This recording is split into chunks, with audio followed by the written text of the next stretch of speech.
இந்த அக்டோபர் மாதம் 28ஆம் தேதி செவ்வாய்க்கிழமை. நீங்க நல்லா இருப்பீங்க. நீங்க ரொம்ப ரொம்ப நல்லா இருப்பீங்க.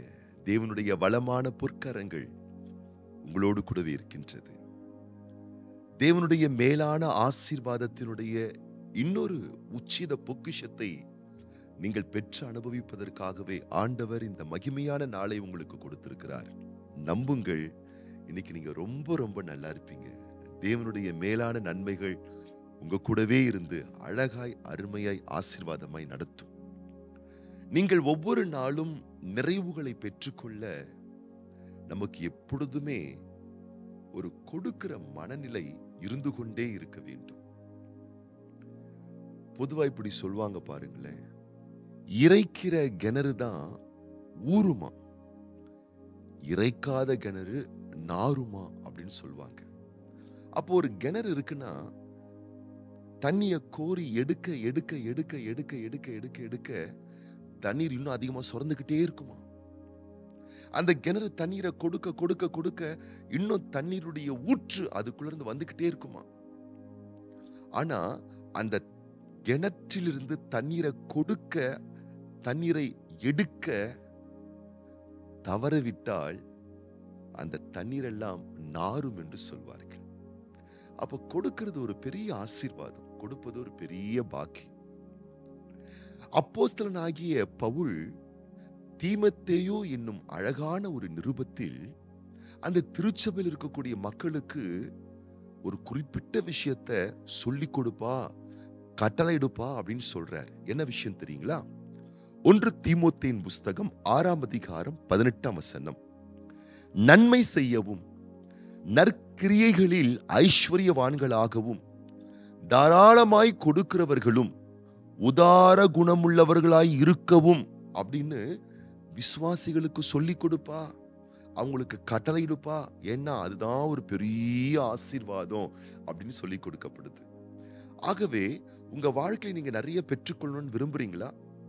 உங்க லைஃப்ல பிளஸிங்ஸ் வந்துகிட்டே இருக்கணும்னு விரும்புறீங்களா? அப்படின்னா நீங்க கொடுக்கக்கூடிய நபரா இருக்க வேணும்.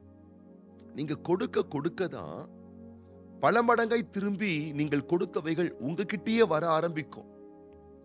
ஒரு உதாரணத்துக்கு பாருங்களேன், ஒரு மழை, மேகத்திலிருந்து பொழிகிற மழை. அந்த மேகம் என்ன பண்ணுது? அதுகிட்ட தண்ணி இருக்கு. மேகத்துல என்ன இருக்கு? அதுகிட்ட தண்ணி இருக்கு. அந்த மேகம் என்ன பண்ணுது? தண்ணியை நான் கொடுக்க மாட்டேன், நான் மட்டும் வச்சுப்பேன்னு அது சொல்லல. அது என்ன பண்ணுது? சந்தோஷமா, தாராளமா மேகம் மழையை பொழிகிறது. இப்ப இந்த மேகத்திலிருந்து வரக்கூடிய இந்த மழையின் தண்ணீர் எங்கே அதிகமாய் ஊற்றப்படுகிறது? மலைகள் மேல் ஊற்றப்படுகிறது.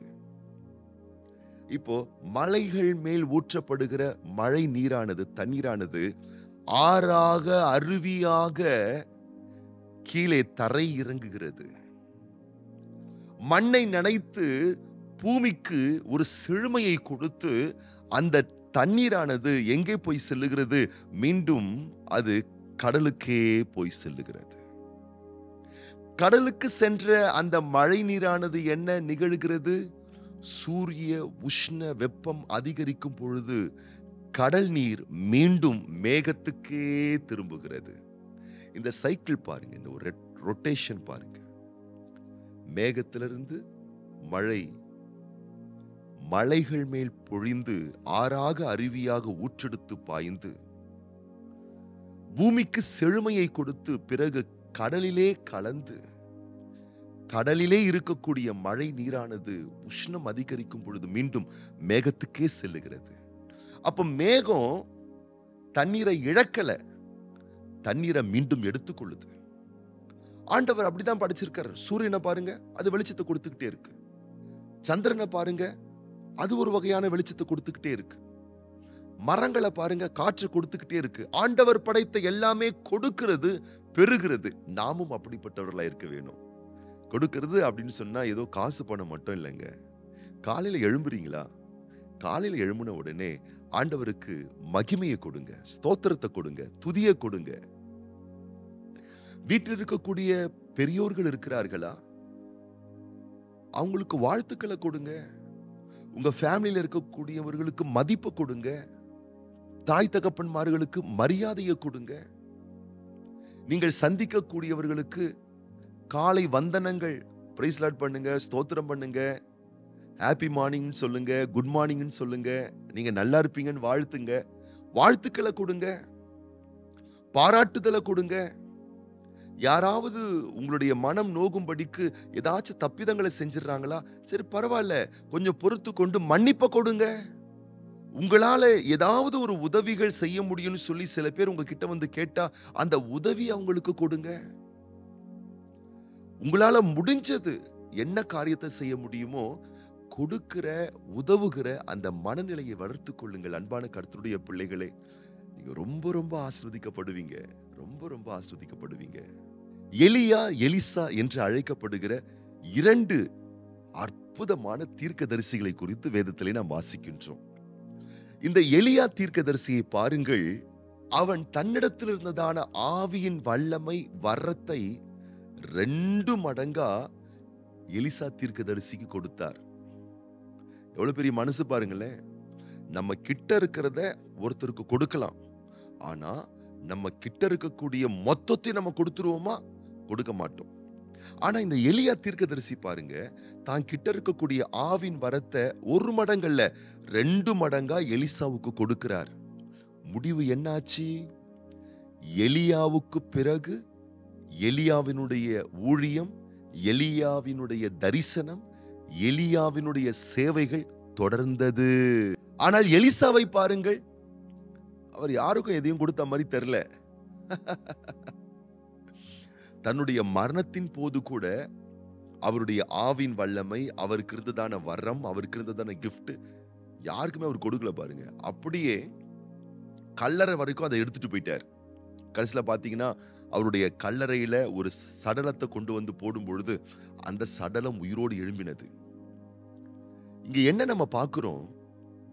தன்னிடத்தில் இருந்ததான சிறந்ததை, ஆவியின் வரத்தை 2 மடங்கா கொடுத்த எலியாவினுடைய சேவையும் தரிசனமும் அவருடைய அற்புதமான மேன்மைகளும் தொடர்ந்தது. ஆனா எலிசாவை பாருங்க, அவர் கொடுக்கக்கூடிய நபராய் இல்லாததுனால அவருடைய தரிசனம், அவருடைய சேவைகள், அவருடைய அடுத்த கட்ட அபார வளர்ச்சியானது அவருடைய காலத்தோடு நின்று போய்விட்டது. நீங்கள் காலம் கடந்து பேசப்படக்கூடிய ஒரு அற்புதமான பொக்கிஷமாய் நீங்கள் திகழ வேண்டுமா? நன்மை செய்யுங்கள், உற்சாகமாய் கொடுங்கள். காலம் கடந்தும் நீங்கள் பேசப்படுவீர்கள், காலத்திற்கும் பேசப்படுவீர்கள், காலம் கடந்தும் பேசப்படுவீர்கள். ஆகவே சந்தோஷமா உங்ககிட்ட இருக்கக்கூடியதை கொடுக்கிற அந்த குணத்தை, மனசை வளர்த்து கொள்ளுங்க. ஆண்டவருடைய வார்த்தை சொல்லுகிறது, கொடுங்கள், அப்பொழுது இன்னும் உங்களுக்கு அதிகமாய் கொடுக்கப்படும். அந்த மனநிலையோடு இருந்து பாருங்கள், நீங்க ரொம்ப அதிகமாய் ஆஸ்வதிக்கப்படுவீர்கள். இன்றைய உங்களுடைய நல்வாழ்வின் ஆசீர்வாதத்திற்காக நான் ஜெபம் பண்ண போறேன். அதோடு கூடவே சேர்த்து இன்றைக்கு பிறந்தநாள் காணக்கூடிய அன்பு சகோதரர் ஜி மகேந்திரன், மகள் தெபோரா தீபிகா மற்றும் திருமண நாள் காணக்கூடிய அன்பு சகோதரர் ஆனந்த், சிஸ்டர் மல்லிகா தம்பதியாருக்காக நம்ம ஜெபம் பண்ண போறோம். கண்களை மூடி நம்ம ஜெபம் பண்ணலாமா? பரலோக பிதாவே, இந்த அக்டோபர் மாதம் 28ஆம் தேதி செவ்வாய்க்கிழமை காலையிலே இந்த வார்த்தை கேட்டுக் கொண்டிருக்கக்கூடிய ஒவ்வொரு பிள்ளைகளையும் வலக்கரம் நீட்டி தொட்டு நிறுத்தாமே ஆசீர்வதிப்பீராக. கொடுங்கள், அப்பொழுது உங்களுக்கு கொடுக்கப்படும் என்ற வார்த்தையின்படி சத்திய வாக்குகளை கேட்கிற ஒவ்வொரு பிள்ளைகளுக்கும் கொடை குணத்தை தருவீராக, கொடுக்கிற ஒரு மனதை தருவீராக. தன்னிடத்தில் என்ன இருக்கிறதோ அதை சிறப்பாய் கொடுக்கக்கூடிய கருணையின் இருதயத்தை, தர்ம குணத்தை, காருண்ய மனதை உடைய பிள்ளைகளுக்கு நீர் தருவீராக. கொடுப்பது இழப்பதற்கல்ல, பெறுவதற்கே என்ற ஒரு தெய்வீக மனப்பக்குவத்தை தருவீராக. ஆம், பவுல் தீமோத்தேயுவுக்கு எழுதும் பொழுது சபை விசுவாச மக்கள் கொடுப்பதிலே ஐஸ்வர்யம் உள்ளவர்களாய் இருக்க வேண்டும் என்று வலியுறுத்துகிறாரே அப்பா. ஆம் தகப்பனே, உடைய பிள்ளைகள், வார்த்தை கேட்கக்கூடிய ஒவ்வொரு பிள்ளைகளும் தாராளமாய் கொடுக்கக்கூடியவர்களாக, கருணை உள்ளவர்களாக திகழும்படிக்கு, அதன் மூலம் உண்டாகக்கூடிய மேலான ஆசீர்வாதத்தை, சம்பூர்ண ஆசீர்வாதத்தை உடைய பிள்ளைகள் பெற்றுக்கொள்ளும்படிக்கு தேவன் சகாயம் பண்ணுவீராக. நன்மையும் செம்மையும் மேன்மையுமான திருக்கரத்தில் உடைய பிள்ளைகளை ஒப்புக் கொடுக்கிறோம்.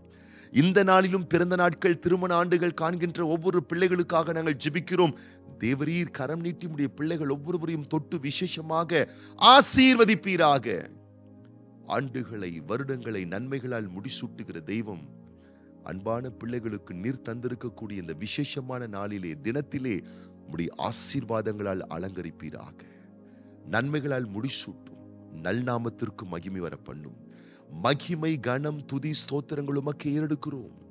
ஆண்டவர் இயேசு கிறிஸ்துவின் ஆசீர்வதிக்கப்பட்ட நாமத்தினாலே ஜெபிக்கிறோம் எங்கள் நல்ல பிதாவே. ஆமீன், ஆமீன், ஆமீன். இன்னைக்கு நீங்க ரொம்ப ரொம்ப நல்லா இருப்பீங்க.